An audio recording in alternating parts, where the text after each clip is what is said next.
In this last video of section 7.4, we'll continue our study of trig equations.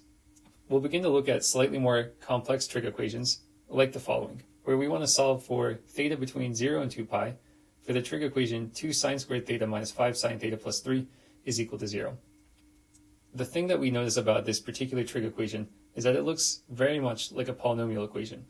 We can actually make it into a polynomial equation by setting sine theta equal to x.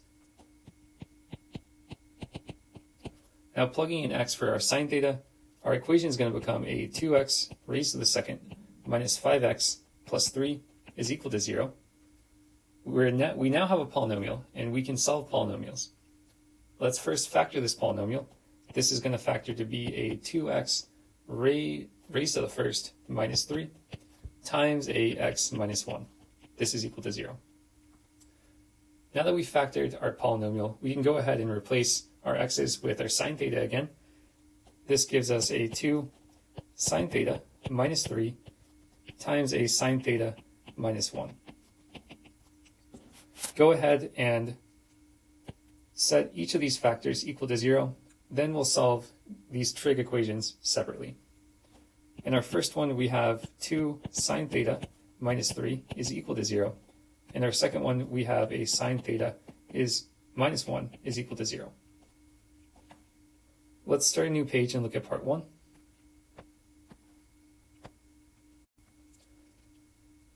To solve this trig equation, again, we want to isolate sine theta on one side. This then gives us sine theta is going to be equal to a 3 divided by 2. Sine theta is only positive in the first and second quadrant, which means we can form a right triangle in the first quadrant that has opposite side 3 and hypotenuse 2. But this is already giving us something strange. And the reason why is because the hypotenuse is supposed to be the side of our triangle with the largest length.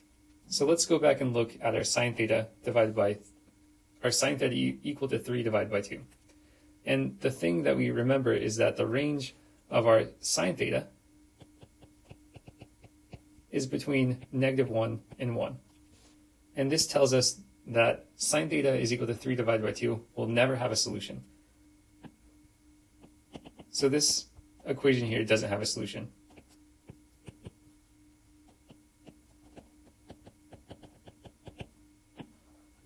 Let's go ahead then and look at part number 2. In part 2, we want to find the solution for sine theta is equal to 1. Again, isolate sine theta, and we're looking for the solution where sine theta is equal to 1.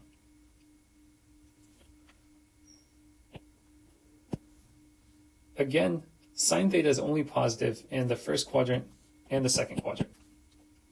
And the only time sine theta is actually equal to 1 is when theta is equal to a pi divided by 2. So the solution to this equation is theta is equal to a pi divided by 2. And remember, we had a restriction on what actual solutions we wanted. We wanted our theta to be between 0 and 2 pi, which means that this is the only solution for this trig equation. We'll now look at one final example in this section. In this problem, we want to solve the following trigonometric equation: 5 sine theta cosine theta plus 4 cosine theta is equal to 0. And we want to find all possible solutions. Again, we're going to treat this like a polynomial. And we notice that we have a cosine theta here and a cosine theta here. So go ahead and pull our cosine theta out. This is going to give us the equation cosine theta times a 5 sine theta plus 4 is equal to 0. Again, we're going to go ahead and set cosine theta equal to 0. And then also set our 5 sine theta plus 4 equal to 0. And we're going to solve each of these elementary trig equations. For number 1, let's sketch the graph of cosine theta between 0 and 2 pi first.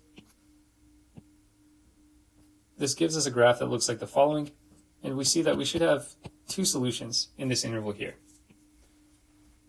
And if we go ahead and sketch our unit circle,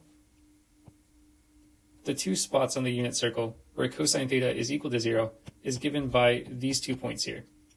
So either our theta is going to be given by pi divided by 2, or it's going to be given by a 3 pi divided by 2. So the particular solutions for number 1 are given by the following. Either theta is equal to pi divided by 2 or 3 pi divided by 2. And these are solutions for the trig equation cosine of theta is equal to 0.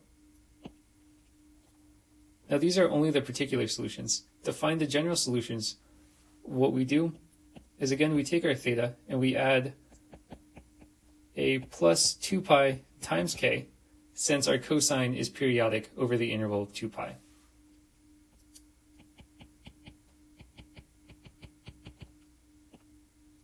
We have our general solutions for equation 1. Let's go ahead and find the general solutions for equation 2 now.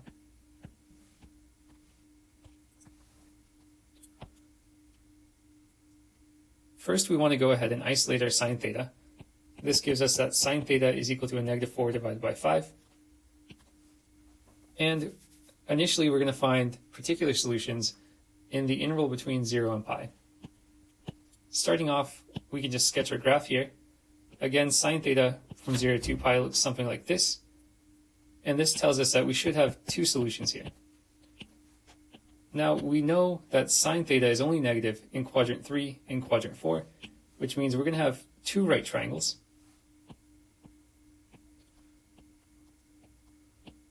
And they both have opposite side negative 4 and adjacent side, not adjacent side 5, but hypotenuse 5.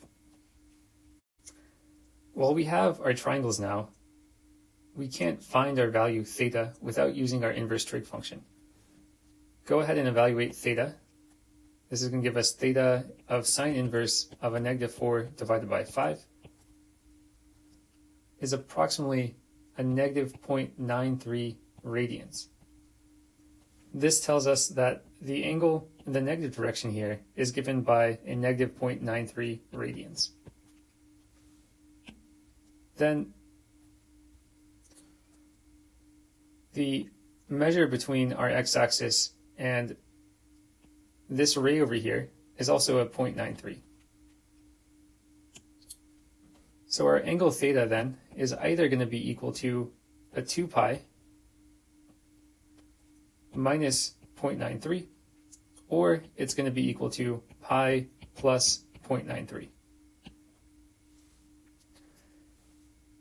These are, again, particular solutions of equation 2. Sine theta is equal to a negative 4 divided by 5. So to find the general solutions, again, take our particular solutions and add a plus 2 pi times k. Therefore, we'll get a 2 pi minus 0.93 plus 2 pi k as one solution, or one general solution, and the other general solution we'll get is a pi plus 0.93 plus a 2 pi k. So we found all our solutions. We have 4 different general solutions. Again, given by this box here and given by this box here.